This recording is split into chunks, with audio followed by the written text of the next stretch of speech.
Hi అండి, అందరికీ నమస్కారం. ఈ వీడియోలో నేను మీకు ఒక డిఫరెంట్ స్వీట్ రెసిపీని అయితే ప్రిపేర్ చేసి చూపిస్తానండి. ఇవేంటి అనుకుంటున్నారా? వీటినే ఉడికించిన సపోటాలు అంటారట. నేను కూడా యూట్యూబ్లో వీడియో చూసే ఈ వీడియో అయితే తీశాను. కానీ టేస్ట్ అయితే బాగుందండి, పిల్లలు అయితే ఇష్టపడతారు. అందుకే మీకు కూడా షేర్ చేశాను. దీనికోసం నేను ఇక్కడ 1 కప్పు బొంబాయి రవ్వను తీసుకోండి.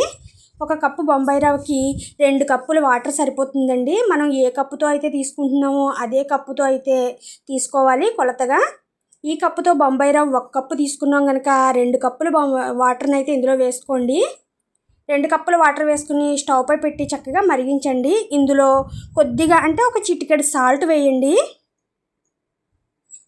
ఒక పొంగు వచ్చేంత వరకు మరగనివ్వాలి.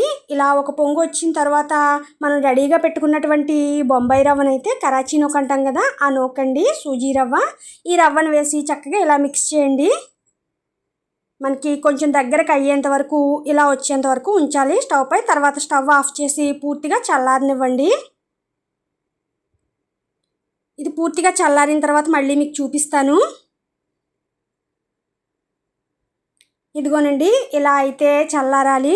చల్లారిన తర్వాత దీన్ని చక్కగా ఇలా స్మాష్ చేసినట్టు కలపండి. మొత్తం గడ్డలు లేకుండా కలిపిన తర్వాత చేతికి కొద్దిగా నెయ్యి కానీ నూనె కానీ ఏది ఉంటే అది రాసుకొని ఇలా చక్కగా బాల్స్గా చేయండి, రౌండ్ బాల్స్లా. ఇదే విధంగా మొత్తం మనం ఈ నూకను అంతటిని కూడా చక్కగా ఇలా రౌండ్ బాల్స్గా చేసుకోవాలి. మొత్తం చేసిన తర్వాత మీకు చూపిస్తాను. ఇదిగో చూసారా, నాకు ఇక్కడ మొత్తం అయితే కంప్లీట్ అయ్యాయి. వీటిని అయితే ఒకేసారి వేయించేసుకోవచ్చు. స్టవ్ పై ఒక కళాయి పెట్టండి. ఇందులో డీప్ ఫ్రైకి సరిపడా ఆయిల్ వేసుకోండి.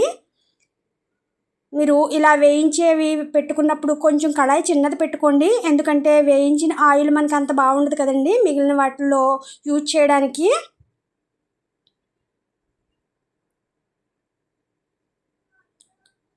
ఇలా చిన్నది పెట్టుకుంటే మనకి ఆయిల్ అయితే తక్కువ పడుతుంది.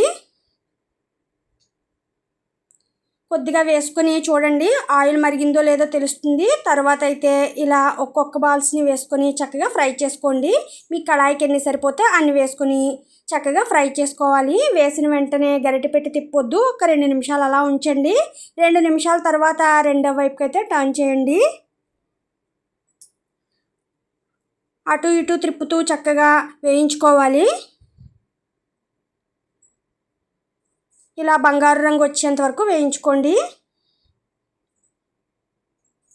వీటిని అయితే ఒక ప్లేట్లోకి అయితే తీసుకున్నాను. ఇదే విధంగా మిగిలినవి కూడా వేసుకొని చక్కగా వేయించుకోవాలి.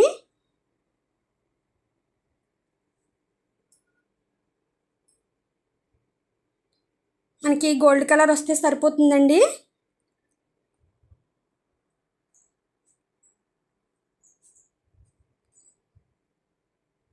వీటిని కూడా ఒక ప్లేట్లోకి అయితే తీసుకున్నాను, వేయించినవన్నిటిని కూడా. ఇప్పుడు వీటిని ఒక వెడల్పుగా ఉన్నటువంటి గిన్నె ఒకటి తీసుకోండి, అందులో వేసుకోవాలి. ఇదిగో చూసారా, ఆయిల్ కూడా మనకి పెద్దగా పీల్చుకోదు. వెడల్పుగా ఉన్న గిన్నెలో అయితే వేసుకుంటున్నాను వీటిని. ఈ వేయించినవి అయితే ఒక పక్కన పెట్టుకోండి. ఇప్పుడు మనం ఏ కప్పుతో అయితే అన్ని కొలతగా తీసుకున్నామో అదే కప్పుతో 1 కప్పున్నర పంచదార వేసుకోండి.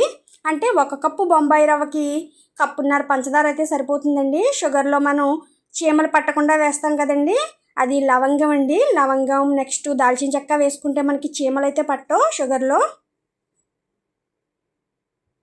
ఇందులో 1 కప్పున్నర వాటర్ వేసుకోండి. కప్పున్నర వాటర్ వేసి చక్కగా స్టవ్ పై పెట్టండి. పంచదార కరిగితే సరిపోతుందండి, మనకి పాకం ఏమి రానవసరం లేదు. ఒక పొంగు రానివ్వండి. మనకి గులాబ్ జామ్ చేసేటప్పుడు ఎంత వాటర్ వేస్తామో అంత వాటర్ వేసుకోండి, సరిపోతుంది. అలాగే కొద్దిగా ఇలాచీ పౌడర్ వేయండి. వేసి ఒక్కసారి ఇలా మిక్స్ చేయండి. 2 నిమిషాలు ఇలా మరిగించండి.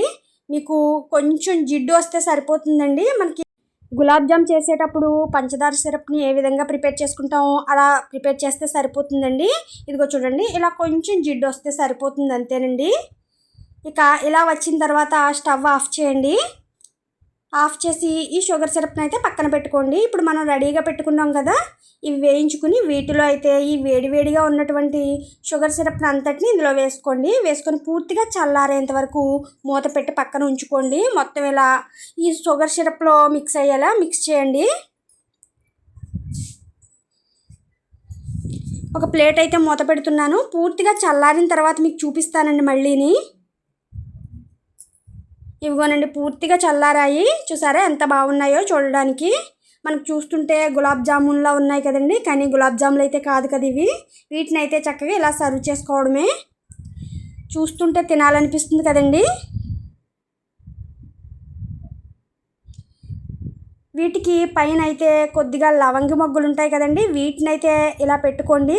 మనకి సపోటా పండుకి ముచ్చుకుంటుంది కదండి, దానిలా భలే ఉంటాయి చూడడానికైతే. పిల్లలైతే చాలా ఇష్టంగా తింటారండి. ఇలా చేసి ఇవ్వండి మీరు కూడా ఎప్పుడైనా స్వీట్ తినాలి అనుకున్నప్పుడు. కానీ ఇవి గులాబ్ జామ్ అంత సాఫ్ట్గా అయితే లేవండి, కానీ పర్లేదు తినచ్చు, బాగున్నాయి.